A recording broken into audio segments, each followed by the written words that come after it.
At the beginning of the story, we are introduced to Harriet and her mother, Jonah. Harriet was nearly 70 years old, yet she still lived with her mother. Jonah took care of her every single day. She took her to church, fed her meals, and looked after her as if Harriet were still a little child.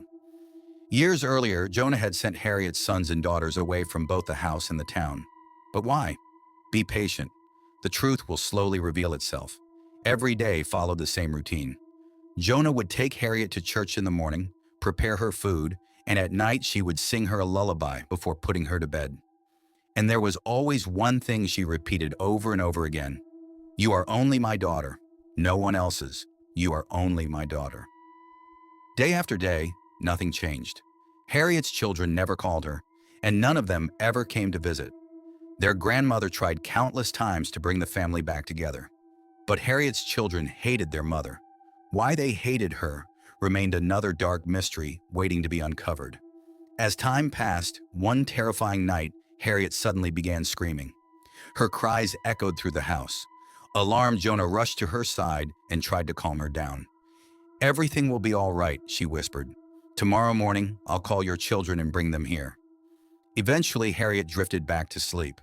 But the next morning, when she opened her eyes, she discovered something horrifying. Jonah was gone. She had passed away during the night. Harriet let out a heart-wrenching scream. Now what would happen to her? Not long after, the news reached all of Harriet's children. Her eldest son, William, was a college professor. However, his wife, Liz, was struggling with serious health problems, forcing William to be extremely careful with money. He hated spending even a single dollar unnecessarily. Then there was his younger brother, Martin. Unlike William, Martin had no job. He spent his days hanging around with troublemakers and had even fallen into drug use. William constantly tried to guide him onto the right path, but Martin ignored every piece of advice. William also had a twin sister named Therese. She was still trapped in grief after the tragic death of her wife, Lydia, who had taken her own life a few years earlier. Since Lydia's death, Therese had never truly recovered, and William did everything he could to support her. He invited her to their grandmother's house as well. Finally, there was the youngest sibling, Annika. Annika lived at a church and was preparing to become a nun, but every night she was haunted by the same disturbing dream. In the dream, a young girl was trapped inside a house when a demonic entity appeared. The girl desperately tried to kill the creature, but she always failed. Who survived? The girl or the demon? Annika never found out. Every single time she woke up before the dream reached its ending. The nightmare terrified her, leaving her shaken and confused, unable to understand what it meant. Then William delivered the heartbreaking news. Their grandmother was dead. Before her death, Jonah had made one final request. She wanted Annika, and no one else, to perform her funeral rites. Silently and without objection, Annika agreed to honor her grandmother's last wish. And while her brothers and sister were on their way to the hospital to be with their mother, a far darker chapter of this nightmare was only beginning. Meanwhile, Annika was attending her grandmother's funeral. Far away from all of this, William, Martin, and Therese arrived at the hospital and were shocked to see their mother in terrible condition. It was Father Rosick who had admitted her. After Jonah's death, Harriet suddenly started screaming uncontrollably. Her horrifying cries alarmed the entire neighborhood, and the neighbors immediately called Father Rosick because Jonah and Harriet often visited him. Seeing her condition, Father Rosick rushed Harriet to the hospital and then called William. The three siblings were desperate to know what had happened to their mother, but they had no idea that the news waiting for them was about to shake their entire world. Even the doctors seemed deeply confused. William asked what was wrong with Harriet, and the doctor explained that she had suffered a stroke. At first, everyone believed she might not survive, but when the medical tests came back, the results left the entire hospital stunned. According to the reports, a 70-year-old woman had the body of a 20-year-old girl.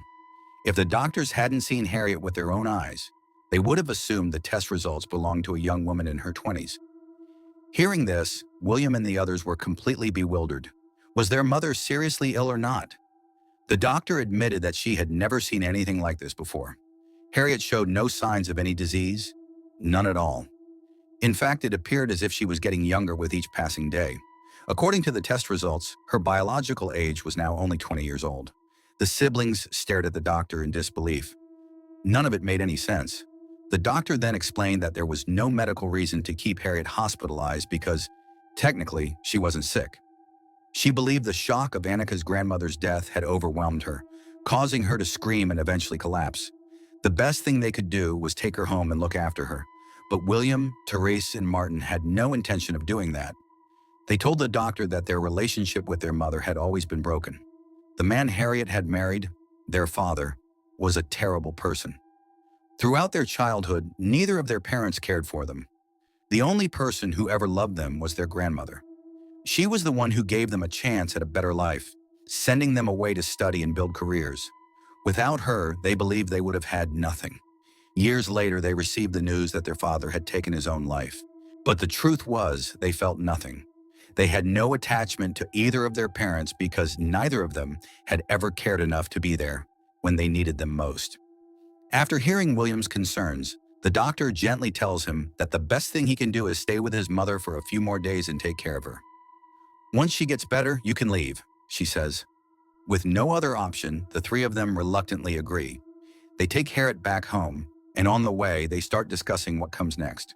Who will stay? Who will leave? And who will handle their grandmother's funeral?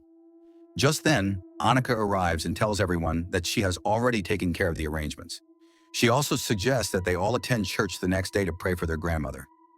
Everyone agrees. The plan is simple. Spend one more night in the house, attend the prayer service in the morning, and then leave. If Harriet still needs help, they'll hire a nurse to look after her, but nothing beyond that. As the night goes on, everyone looks around the house, remembering how they were never truly happy there. Eventually, they all fall asleep, unaware of one chilling detail. For the first time in years, Harriet is alone in her room, and it feels like something is about to happen, something that could change all of their lives forever. The next morning, they take Harriet to church, where Father Rozik is already waiting for them. But the moment Harriet reaches the church entrance, she suddenly starts screaming and crying out in terror. No one can understand what's happening or why she's reacting this way. With no other choice, they rush her back to the hospital. The doctors perform another round of examinations, but just like every time before, the results show nothing unusual. The reports come back completely normal.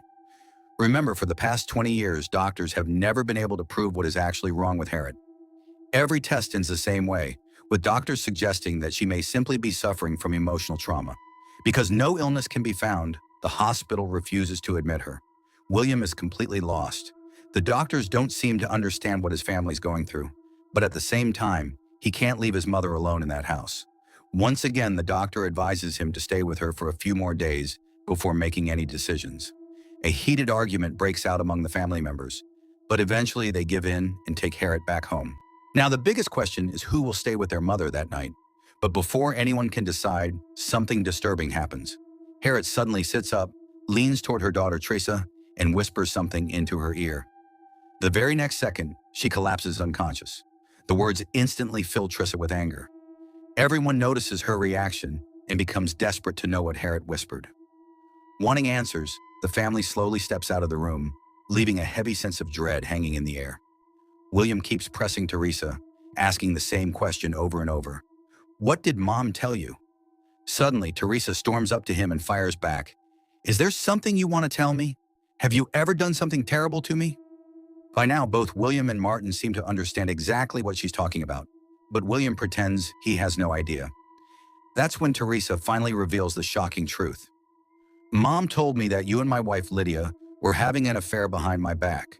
She said the two of you were betraying me together. Is that true?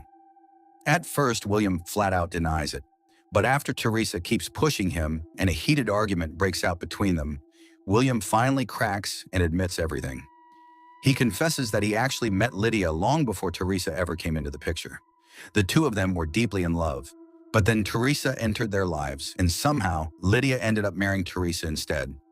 According to William, it didn't take long for Lydia to realize she had made a mistake. After the wedding, she wanted to come back into his life and be with him again. Hearing this sends Teresa into a rage. He can't believe what he's hearing. Furious, he lashes out at his own brother. How could you do something like this? Then a terrifying thought crosses his mind. Wait, what if you're the one who killed Lydia? What if you murdered her and made it look like she took her own life? You did it, didn't you? Tell me the truth. The accusations make the argument even more intense. William and Teresa are screaming at each other while Martin desperately tries to calm them down. But neither of them is willing to listen. The fight keeps escalating. And then suddenly a loud scream echoes through the house. It's Harriet. The sound shocks everyone. All four of them immediately rush toward her room. But when they get there, something feels horribly wrong. Harriet is no longer lying in her bed. Instead, she's sitting silently beside the window. And she doesn't look like herself anymore. She slowly turns toward her children and says in a cold, unsettling voice, "So you finally came. This is what you all want, isn't it? You want me dead so this house and all my property become yours. Well, that's never going to happen. Especially you three. I wouldn't leave a single penny to any of you." Then she looks at Annika. "You're the youngest, so you probably don't know the truth. Let me tell you what your brothers and sister, William, Martin, and Teresa, really did." The room falls silent. Harriet continues. "The three of them killed your father. They murdered him together and then destroyed all the evidence, so everyone would believe he took his own life." Annika is completely stunned. She can't believe her own siblings could be capable of something so horrifying. Meanwhile, William, Martin, and Teresa freeze in fear. William immediately tells his mother to stop talking, but Harriet refuses. Instead, she stares at them with a chilling smile and says, "I'm going to tell the police everything, and you know exactly what will happen to all of you after that. Don't you?" At those words, William completely loses his temper. He starts shouting, "Who's going to believe you? No one will believe a word you say. Everyone will think you're sick. You can't do anything." But then Harriet suddenly smiles and says, "You really want to know what I can do? Then watch." Without warning, she leaps straight out of the window. Everyone rushes toward the window in shock. For a moment, they're convinced Harriet is dead. But when they look down, something is terribly wrong. Harriet is gone. There's no body, no sign of her anywhere. The entire family runs outside, desperately searching for her.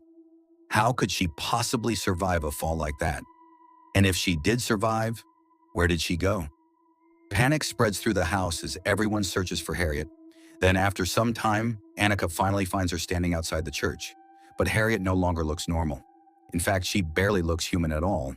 Everyone assumes she must have suffered serious injuries. So William, Martin, and Therese lock every door and window in the house before confining Harriet in the basement, afraid she might harm herself. To everyone else, Harriet simply seems sick. But Annika can't shake the feeling that something far more sinister is happening. Deep down, she believes a demon has taken control of her mother, the very same dark entity that keeps appearing in her nightmares. Unable to ignore her fears any longer, Annika calls Father Rosvik for help. When the priest arrives, William is furious. He can't believe Annika is falling for such ridiculous ideas. But Annika tries to make everyone think logically. How can Mom's medical reports look like those of a 20-year-old woman? And how did she disappear after jumping from that height? Her questions leave Martin and Therese visibly frightened. For the first time, doubt begins to creep into their minds. William still refuses to believe it, but after a long argument, he finally agrees to let Father Rosvik investigate. Now the real question is, what happens next? Father Rosvik calmly explains, "An exorcism is not something to be taken lightly. First, I need proof that your mother is truly possessed." Annika leads him down to the basement. The moment they reach the door, a chilling laugh echoes through the darkness. Harriet is waiting.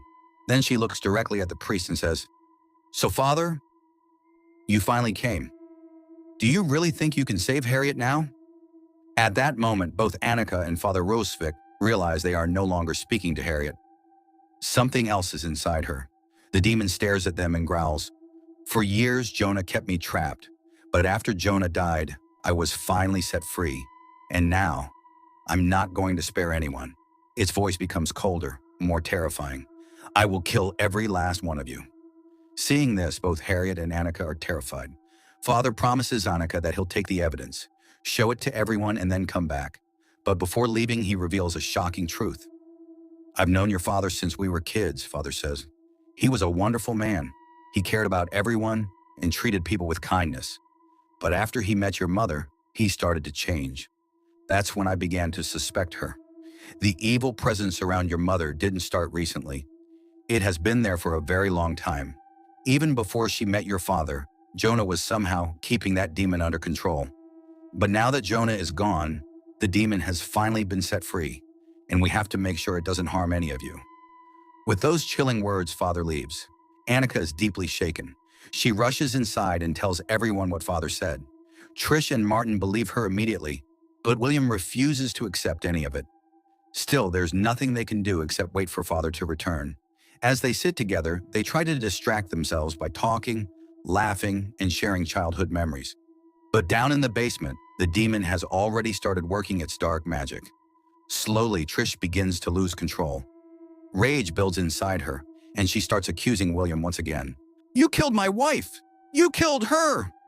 Martin tries to calm her down, but Trish suddenly turns on him and nearly attacks him. Then the demon's influence spreads to William. Anger consumes him as well, and he lunges at Trish.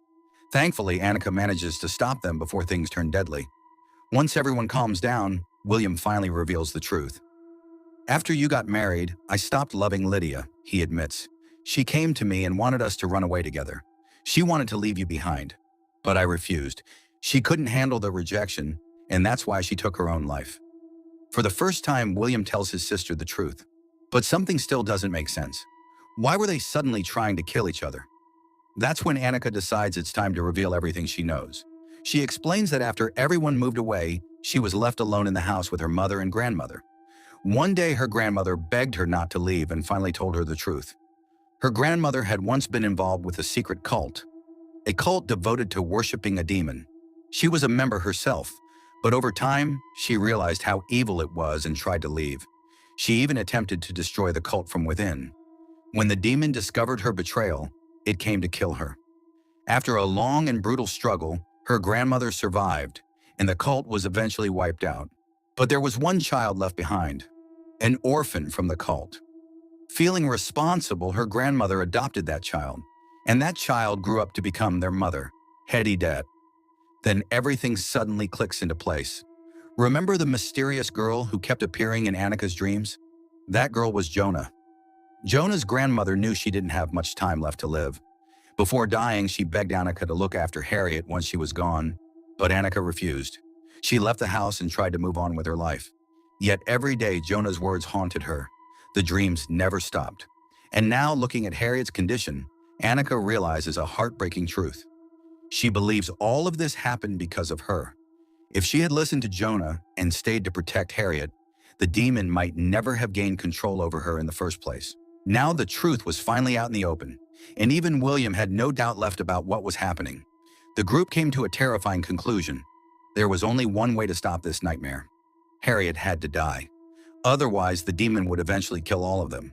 Annika desperately tried to stop them, but the other three had already made up their minds. They headed down to the basement, only to discover something even more frightening. Harriet was gone. Panic spread through the house. William told everyone to split up and search for her, but Martin had reached his breaking point. He decided he was done with all of this and would go straight to the police and tell them everything. William tried to stop him. The two got into a violent struggle and suddenly a gun went off.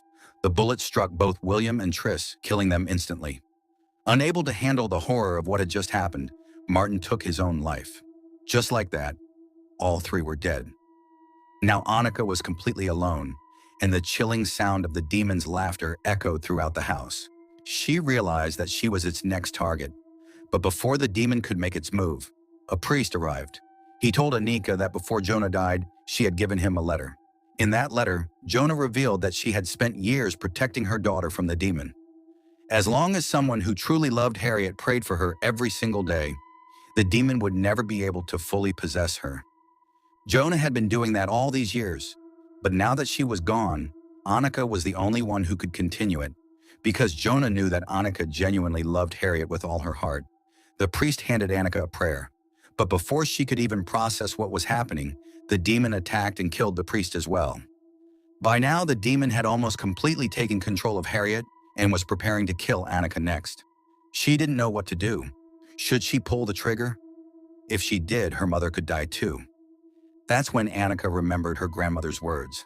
Instead of firing the gun, she began to pray. As the prayer continued, the demon slowly started to weaken.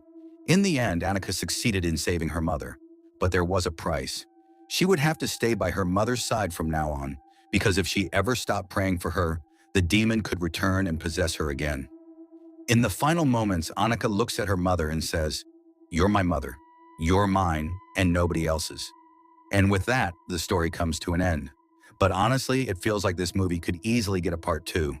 What do you think? Let me know in the comments below. Subscribe to this channel for more stories like this.